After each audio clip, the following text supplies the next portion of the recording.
ایک عام انسان جہاں تک سوچتا اور کام کرتا ہے، ایک سائنسدان اس سے کہیں آگے کی سوچ رکھتا ہے۔ یہی وجہ ہے کہ انہوں نے یہ سوچا کہ ہم خلا کا سفر کر آئے، سمندر کی گہرائیوں میں اترے، لیکن ہم نے آج تک یہ جاننے کی کوشش نہ کی کہ اس زمین کی گہرائیوں میں کیا ہے۔ چنانچہ 1960 میں امریکہ اور رشیا کے درمیان ایک مقابلہ شروع ہو گیا کہ زمین میں گہرا ترین ہول کون ڈرل کرے گا۔ سائنٹسٹ یہ دیکھنا چاہتے تھے کہ زمین کی بے حد گہرائی میں کیا موجود ہے، لہٰذا ڈرلنگ کا کام امریکنز نے شروع کیا۔ ان کے اس پروجیکٹ کا نام ماحول تھا۔ انہوں نے 1961 میں ڈرلنگ شروع کر دی۔ یہ ایک بہت بڑا پروجیکٹ تھا، ساری دنیا کی نظریں اس پر تھیں، لیکن کچھ ہی عرصے بعد اس انتہائی مشکل پروجیکٹ کے لیے فنڈز کی کمی پڑ گئی اور اس پروجیکٹ کو بند کرنا پڑا۔ لیکن اب رشینز کی باری تھی۔ تقریباً 10 سال کے بعد رشینز نے تاریخ کے سب سے گہرے ہول کی ڈرلنگ کا کام شروع کر دیا۔ شروع میں انہوں نے 1500 میٹر گہرائی کا ٹارگٹ رکھا اور 24 مئی 1970 تک 12,260 میٹر تک کا گہرا گڑھا کھودا گیا، جو کہ اس دنیا کا گہرا ترین گڑھا تھا، جسے سپر ڈیپ ہول کہتے ہیں۔ اس کے بعد 6 جون 1969 کو اس گڑھے میں کوئی ایسا مسئلہ ہوا جس کی وجہ سے یہ ٹوٹ پھوٹ کا شکار ہو گیا۔ چنانچہ 1983 میں اسے پھر سے مزید کھودا گیا، مگر کچھ وجوہات کی وجہ سے ایک بار پھر سے اس کا کام روک دیا گیا، لیکن اس کے بعد 2005 تک اس پر پھر سے کام شروع ہو گیا۔ یہ وہ وقت تھا جب اس کی سٹیٹمنٹ اور وجوہات پر کافی چرچا ہوئی۔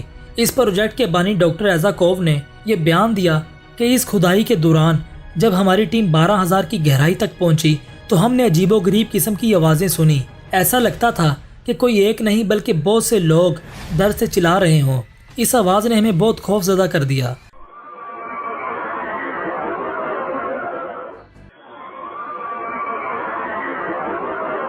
اور اس کے علاوہ ہم نے جو وہاں مشاہدہ کیا وہ انتہائی حیرت انگیز تھا۔ ایک تو اس کی گہرائی میں درجہ حرارت انتہائی زیادہ تھا، جو کہ 180 ڈگری سیلسیس یا 2000 فارنہائٹ تھا، جس درجہ حرارت پر تمام الیکٹرانکس برف کی طرح پگھل رہے تھے، اور پتھروں کی تعداد اس قدر تھی کہ کام جاری رکھنا مشکل ہو رہا تھا۔ اس کے علاوہ ایک نہایت حیرت انگیز بات وہاں دریافت ہونے والا پانی تھا، کیونکہ اس قدر گرم درجہ حرارت میں جہاں پانی بخارات بن کر اڑ جاتا ہے، لہٰذا اسی جگہ پانی کا ہونا انتہائی حیران کن بات تھی۔ تیسری چیز، وہاں پائی جانے والی مائکروسکوپک مخلوق تھی۔ اتنے درجہ حرارت کے مطابق وہاں کسی مخلوق کا پایا جانا ناممکن تھا، لیکن ان پہ کی گئی ریسرچ نے یہ ثابت کیا کہ یہ مخلوق اسی درجہ حرارت پر زندہ رہتی ہے۔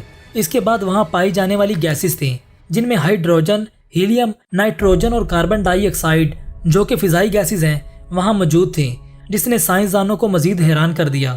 بہرحال اس کام کو روکنے کی اہم وجہ وہاں کا درجہ حرارت تھا، جس پر کام کرنا کسی انسان کے لیے ممکن نہیں، اس لیے اس کام کو وہیں روک دیا گیا۔ اگرچہ سائنسدانوں کے ان کے مقاصد حاصل نہیں ہوئے، لیکن اس کام کو جاری رکھنا کافی مشکل تھا۔ جہاں تک بات ان آوازوں کی ہے تو کہا گیا کہ جہنم کے کسی حصے میں یہ سزا یافتہ لوگوں کی آوازیں ہیں، جو درد کی وجہ سے مل کر چیخو پکار کر رہے تھے۔ فرینڈز، اس بات میں کتنی سچائی ہے اس کے بارے میں یقینی طور پر کچھ نہیں کہا جا سکتا، کیونکہ اس دنیا میں ایسی بہت سی جگہ ہیں جن کے بارے میں اسی قسم کی سٹیٹمنٹ دی جاتی ہے، لیکن اس کا علم سوائے اللہ کے کسی کے پاس نہیں۔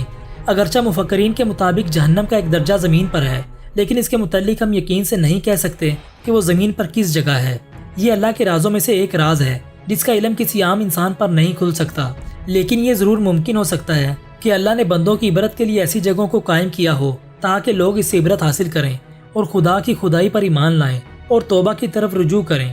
یقیناً جہنم بہت بری جگہ ہے، لہٰذا اللہ ہمیں اس سے پناہ دے، آمین۔ اس ویڈیو کو اپنے دوستوں کے ساتھ ضرور شیئر کیجیے گا، اور اس ویڈیو میں کمنٹ کر کے ہمیں لازمی طور پر بتائیے گا کہ آنے والے وقت میں آپ کس طرح کی ویڈیوز دیکھنا پسند کرتے ہیں۔